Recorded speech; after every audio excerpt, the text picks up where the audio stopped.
আসসালামু আলাইকুম। আন্তর্জাতিক সর্বশেষ আপডেট সংবাদে আপনাকে স্বাগতম। শুরুতেই জানিয়ে দেব সংবাদ শিরোনাম। শুরুতেই জানিয়ে দেব ইসরায়েলে হিজবুল্লাহর রকেট বৃষ্টি, ধ্বংস হচ্ছে ইসরায়েলের সেনাঘাঁটি। জানিয়ে দেব এবার ব্রিটিশ ট্যাঙ্কারে হামলা চালালো ইয়েমেনি গোষ্ঠী, পরাস্ত হচ্ছে ইসরায়েলের সেনারা।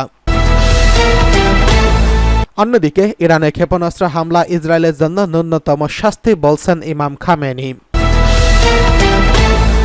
জানিয়ে দেব ভয়াবহ উত্তেজনার মধ্যেই এবার লেবাননে পৌঁছলেন ইরানের পররাষ্ট্রমন্ত্রী।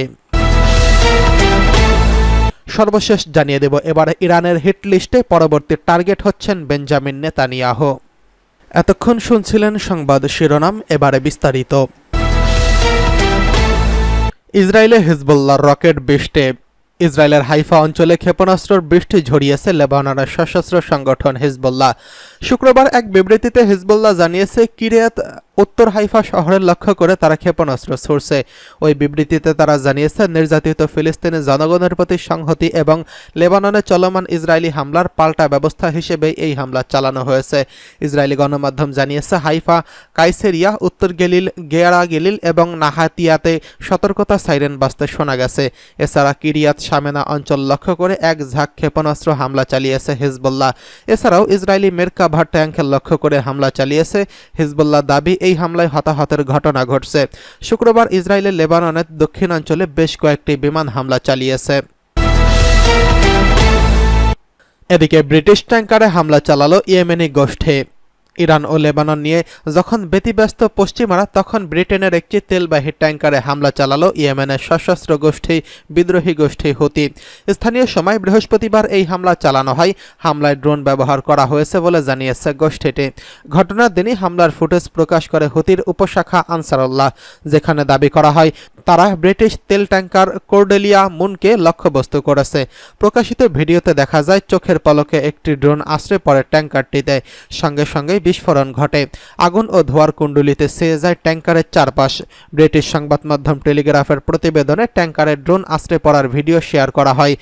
হামলার বিষয়টি নিশ্চিত করেছেন বহুজাতিক জয়েন্ট মেরিটাইম ইনফরমেশন সেন্টার। জানিয়েছে ইয়েমেনের হোদেইদা বন্দর থেকে প্রায় 110 কিলোমিটার দূরে এই আক্রমণের ঘটনা ঘটে। যে ট্যাঙ্কারে হামলা চালানো হয়েছে সেটি পানামার ফ্ল্যাগযুক্ত ছিল। হুতিদের আক্রমণে ট্যাঙ্কারের জ্বালানি মারাত্মকভাবে ক্ষতিগ্রস্ত হয়েছে বলে জানিয়েছে যুক্তরাষ্ট্রের মেরিটাইম ট্রেড অপারেশন সেন্টার। তবে ক্রুরা অক্ষত রয়েছেন। সর্বশেষ খবরে বলা হয়েছে এটি আশপাশে নিরাপদ কোনো বন্দরে নোঙর করাতে নিয়ে যাওয়া হচ্ছে। গাজা যুদ্ধ শুরু হওয়ার পর থেকে হুতিরা ইসরায়েলি বাণিজ্যিক জাহাজ এবং ইসরায়েলি বন্দরে যাওয়া জাহাজগুলোকে লক্ষ্য করে হামলা চালিয়েছে। গেল বছরের ডিসেম্বরে হুতিদের হামলা প্রতিহত করতে অপারেশন প্রসপারিটি গার্ডিয়ান্স নামে একটি বহুজাতিক জোট গঠন করে আমেরিকা, কিন্তু তাতেও গোষ্ঠীটি হামলা থামানো যায়নি। হুতিরা বলছে ইসরায়েল গাজায় ও লেবাননে হামলা বন্ধ না করলেও তারা হামলা চালিয়ে যাবে। এই হামলার লক্ষ্যবস্তু হবে ইসরায়েল এবং ইসরায়েলের সঙ্গে সংশ্লিষ্ট তাদের পশ্চিমা মিত্রদের জাহাজ এবং ট্যাঙ্কার। হুতিদের এমন হামলা লোহিত সাগর দিয়ে বন্ধ হয়ে গেছে ইসরায়েলের পণ্যবাহী জাহাজ এবং তেলবাহী ট্যাঙ্কার। ফলে বিশাল বাণিজ্যিক ক্ষতির সম্মুখীন হচ্ছে এই দেশটি। ইরানের ক্ষেপণাস্ত্র হামলা ইসরায়েলের জন্য ন্যূনতম শাস্তি, বলছেন ইমাম খামেনি। ইরানের সর্বোচ্চ ধর্মীয় নেতা আয়াতুল্লাহ আলী খামেনি দখলদার ইসরায়েলের ক্ষেপণাস্ত্র হামলার জন্য সশস্ত্র বাহিনীর প্রশংসা করছেন। তিনি বলেছেন এই হামলা ইরানের জন্য ন্যায্য অধিকার। ইরানের সাম্প্রতিক ক্ষেপণাস্ত্র হামলায় দখলদার ইসরায়েলের জন্য ন্যূনতম শাস্তি। শুক্রবার ইরানের রাজধানী তেহরানে খুতবায় এসব কথা বলেন ইমাম খামেনি। 5 বছর পর এই খুতবা দিলেন ইমাম খামেনি। আয়াতুল্লাহ খামেনি বলেন, তেহরানের জুমার নামাজে আমার ভাই, আমার প্রিয় মানুষ, আমার গর্ব, মুসলিম বিশ্বের প্রিয় মুখ, এই অঞ্চলের জাতিগুলোর কণ্ঠস্বর এবং লেবাননের উজ্জ্বল রত্ন হাসান নাসরুল্লাহর প্রতি শ্রদ্ধা এবং সম্মান জানানোকে প্রয়োজনীয় বলে মনে করছি। হাসান নাসরুল্লাহ সম্পর্কে তিনি আরও বলেন, আমাদের মাঝে সৈয়দ হাসান নাসরুল্লাহ শরীরী উপস্থিতি না থাকলেও তার পথ ও আমাদের বক্তব্য আমাদের সাথে থাকবে। তিনি ছিলেন অত্যাচারী দানবের বিরুদ্ধে প্রতিরোধের ঝান্ডা। তিনি ছিলেন নির্যাতিত মানুষের সাহসী কণ্ঠ এবং সমর্থক। হাসান নাসরুল্লাহ সত্যসন্ধানী, সত্যের পথে সংগ্রামী, উৎসাহ ও সাহসের উৎস ছিলেন। তার জনপ্রিয়তা প্রভাবের পরিধি লেবানন, ইরান এবং আরব দেশগুলোকে গণ্ডি ছাড়িয়ে গিয়েছিল। এই মহান ব্যক্তির মৃত্যু তার প্রভাবকে আরও বাড়িয়ে দেবে। তিনি বলেন, জীবনদশায় লেবাননের জনগণের প্রতি নাসরুল্লাহ সবচেয়ে গুরুত্বপূর্ণ বার্তা ছিল যে ইমাম মুসা সাদর এবং সৈয়দ আব্বাস মুসাভির মতো বিশিষ্ট ব্যক্তিদেরকে হারিয়ে হতাশ হবেন না। নিজেদের শক্তি ও সক্ষমতা বৃদ্ধি করুন, আগ্রাসী শত্রুর মোকাবেলা প্রতিরোধ গড়ে তুলুন এবং তাদের পরাজিত করুন।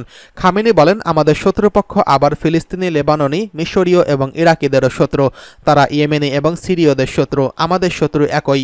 আজ খামেনিকে এক নজর দেখতে তেহরানে জুমার খুতবায় কয়েক হাজার মানুষ জড়ো হয়েছিলেন।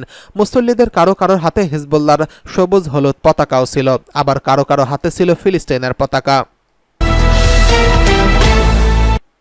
এদিকে ভয়াবহ উত্তেজনার মধ্যে লেবাননে পৌঁছেছেন ইরানের পররাষ্ট্রমন্ত্রী। ইসলামী প্রজাতন্ত্র ইরানের পররাষ্ট্রমন্ত্রী লেবাননের রাজধানী বৈরুত সফরে গেছেন।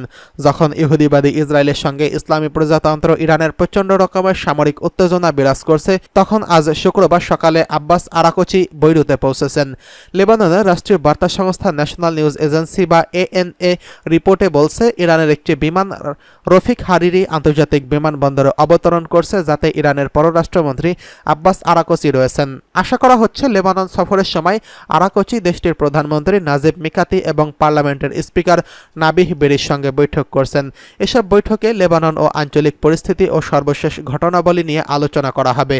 বৈরুতে ইহুদিবাদী ইসরায়েলের ভয়াবহ আগ্রাসনের মধ্যেই তার সফর অনুষ্ঠিত হচ্ছে।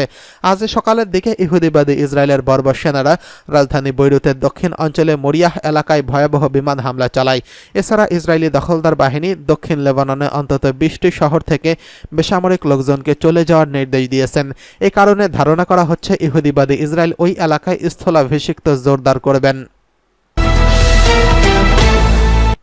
এবার ইরানের পরবর্তী টার্গেট বেঞ্জামিন নেতানিয়াহু।